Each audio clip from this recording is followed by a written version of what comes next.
मोर जरता जवानी मोर जरता। ये गाना का पार्ट 2 आवे वाला बा बहुत जल्दी।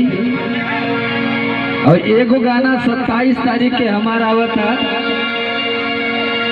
बाबा के कंपनी से, जोना कंपनी के नाम बा अन्नपूर्णा फिल्म। बना दी बंगलिनिया कबूतर राजा जी।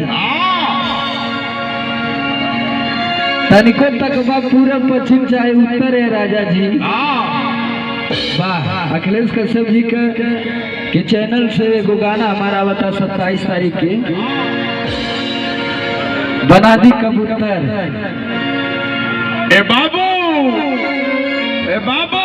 जी, 6 महीने में बोका म्यूजिक से तहर गाना आई कृष्णा बेदर्जी के कंपनी।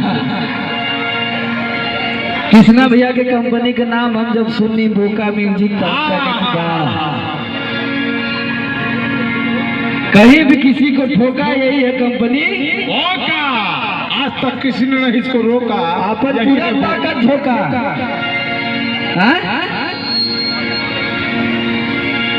कि मैं छमिया छल छबीली, मेरी कमर कटीली,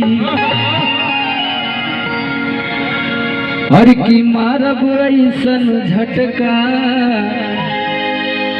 समिया ना जाई हिली। इत गाना तो लोग क्या पहुंचल है ना? हाँ ठीक है, एक प्रदर्शन ठीक है। अरे की जवानी करोड़ के ना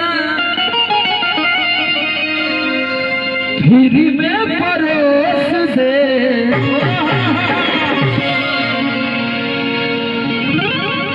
कि रोज के कमाइल खड़े खड़े झोंक दे।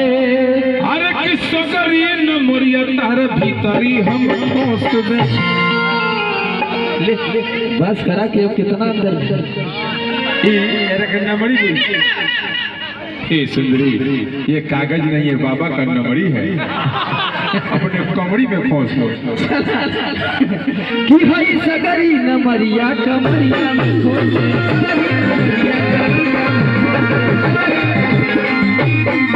मैं छमिया छल छबीली, कमर कटली, झटका समिया न जाई हिली। मैं छमिया छल छबीली, मेरी कमर कटली, मारब ऐसन झटका समिया न जाई हिली। अभी बहुत सारा कलाकार लोग बा